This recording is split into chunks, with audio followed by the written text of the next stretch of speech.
G7 երկրների առաջնորդները համատեղ հայտարարությամբ խոստացել են աջակցել Ուկրաինային եւ խստացնել պատժամիջոցները Ռուսաստանի նկատմամբ, այդ թվում էներգետիկ ոլորտում։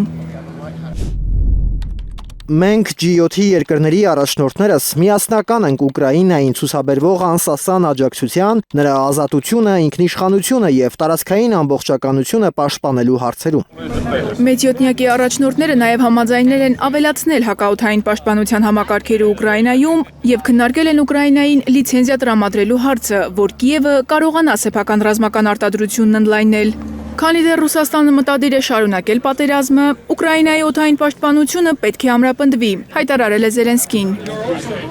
D'accroître la pression sur la Russie. Որոշեցինք ավելի շատ աջակցել Ուկրաինային, որպեսզի կարողանա պաշտպանվել հրթիռային եւ անօդաչու թռչող սարքերի հարձակումներից, նաեւ հեռահարվածներ հասցնել պաշտպանվելու համար։ Ce G7 est un moment. Ռուսաստանը էներգետիկ ռեսուրսները, գազն ու նավթը օգտագործում է պատերազմական գործողությունները ֆինանսավորելու համար։ Japon. Դաշնության դեմ պատժամիջոցները խստացնելու համաձայնագիրը քաղաքական նորեջ կբացի Մոսկվա-Վաշինգտոն հարաբերություններում, կարծում են շատ քաղաքագետներ։ Մարտին էր Միացյալ Նահանգները մեղմացրել դաշնության նավթային եկամուտների դեմ որոշ սահմանափակումներ։ G7 երկրների համատեղ հայտարարությունը ստորագրելուց հետո Թրամփը հանդիպել է Արաբական Միացյալ Էմիրությունների նախագահի հետ ու ակնարկել, որ Միացյալ Նահանգները կարող է չեղարկել այդ մեղմացումները։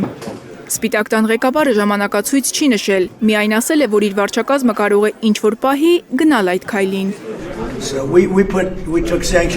Մենք հետաձգեցինք եւ հանեցինք պատժամիջոցները, քանի որ ակնհայտորեն չէինք ուզում խոչընդոտել նավթի արտահանումը։ Այդպիսով մենք կարող ենք դա անել շուտով։ Էվիան Լեբենում G7 երրորդյա գագաթնաժողովի շրջանակներում վերջին 4 ամիսներին առաջին անգամ Թրամփն ու Զելենսկին հանդիպել են։ Երեքշաբթի Ուկրաինայում խաղաղության կառուցման թեմայի փակ քննարկումից հետո Թրամփի խոսքով հանդիպումը շատ լավ է անցել։ Նա խոստացել է ամեն ինչ անել, ինչ կարող է պատերազմն ավարտելու համար։ The Guardian-ը գրում է, որ եվրոպացի առաջնորդները կոչ են արել Դոնալդ Թրամփին Պուտին-Զելենսկի հանդիպում կազմակերպել Վաշինգտոնում 4 տարի շարունակվող պատերազմի փակ ուղուց դուրս գալու համար։ Լավ հանդիպում ունեցանք, կարող է էլի հանդիպեմ։ Ռուսաստանն ու Ուկրաինան հսկայական թվով մարդկանց են կորցնում, այնտեղ կատարվողը խելագարություն է, բայց մենք հանդիպեցինք եւ կտեսնենք, թե ինչ արդյունք կլինի։ Երկրորդ համաշխարհային պատերազմից հետո նման բան տեղի չի ունեցել։ Ես 8 պատերազմ եմ կարգավորել, սա այն մեկն էր, որը կարծում էի ամենահեշտը կլինի։ Թրամփի քննադատները չեն մոռացել նրա երկրորդ ժամկետի նախընտրական խոստումը, թե նորից Սպիտակ տուն վերադառնալու դեպքում 24 ժամում կկանգնեցնի ռուս-ուկրաինական պատերազմը։ Ամիսներ անց Թրամփը խոստովանեց, իրավիճակն ավելի բարդ է, քան թվում էր։